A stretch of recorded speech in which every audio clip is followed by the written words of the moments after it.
Hello friend, welcome back to my channel Miss Mondal blogs. তো চলে এসেছি আবারও একটা ভিডিও নিয়ে। হ্যাঁ, এটা আমার বিয়ের ভিডিও। তো প্রথম কিন্তু আমার শাশুড়ি মা আর আমার মামা শ্বশুর দুজন আমাকে প্রথম দেখতে গেছিলো।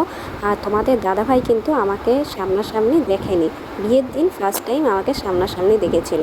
তো প্রথম কি বলো তো, ও তো এখানে থাকে না, ওর জন্য আমাদের বাড়ি সে যেতে পারেনি।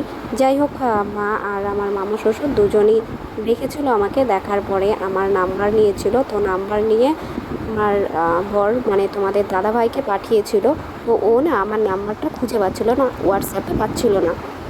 তো বাধ্যতামূলক আমাকেই এসএমএস করতে হবে। তো একদিন বিকেলে আমি তখন পড়াচ্ছিলাম। তো সেই সময় আমার শাশুড়ি মা আমাকে ফোন করে বলে যে আমার ছেলে তোমার নাম্বারটা পাচ্ছে না, হোয়াটসঅ্যাপে পাচ্ছে না, তো তুমি ওকে এসএমএস করো, আমি নাম্বার দিচ্ছি। তো রীতিমতো নাম্বার দিল। তো সেই সময় আমি এসএমএসও করেছিলাম। তো যাই হোক, এসএমএস যখন করেছি কথা তো বলতেই হবে, তো সেইভাবে কথাও বলেছি। প্রায় 8 থেকে 9 মাস মতো আমাদের কথা হয়েছে। আর আমাদের খুব ঝগড়া হতো, এতটা ঝগড়া হতো। আমার শাশুড়ি মা আমাকে বলতো যে তোরা দুজন একসাথে যখন থাকবি তখন কি করবি, তখন তো মারামারি কাটাকাটি হবে তোদের। তো যাই হোক, এইভাবে কিন্তু ঝগড়া খুনসুটি করতে করতে 13ই আগস্ট আমাদের বিয়ে হয়। বিয়ের পরে এই দেখো আমার বরের সঙ্গে আর আমার বরের ফ্যামিলির সঙ্গে সবার সঙ্গে ঘুরতে গেছিলাম দক্ষিণেশ্বর আর মায়াপুরে। দু জায়গায় একসঙ্গে ঘুরে এসেছিলাম। তো অবশেষে সেই দিনটা চলে এলো। আমার বরের কাজে তো ফিরতেই হবে বরকে। তো কাজে যাচ্ছে তোমাদের দাদাভাই। দেখো, আমি, আমার বোন আর একটা কাকু ছিল। তো আমরা তিনজন গেছিলাম ওকে ছাড়তে।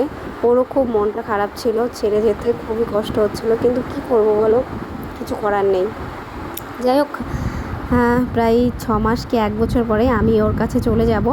চেষ্টা করব তখনও ভিডিও করার। তো অবশ্যই ভিডিও করব। এই দেখো, আমাকে রেখে চলে যাচ্ছে। কি বলবো, এই কষ্টটা না সত্যি কাউকে বোঝানো যায় না। এতটা কষ্ট হচ্ছিল আমাকে যখন রেখে চলে যাচ্ছিল। ওরও প্রচণ্ড কষ্ট হচ্ছিল, কিন্তু ও মুখ ফুটে একবারও মানে বোঝায়নি। ও কষ্টগুলো বোঝাতে পারে না। কি করব, রেখে এই যে চলে এসেছি, চলে যাচ্ছি এখন বাড়ির দিকে ওকে রেখে। এসেছিলাম দুজন একসাথে, আর দেখো ওকে রেখে এখন আমাকে একাই যেতে হচ্ছে। খুব কষ্ট হচ্ছিল, তবুও কিছু করার নেই। যাই হোক, দেখা হবে আবার নেক্সট ভিডিওতে। চলো ততক্ষণ টাটা।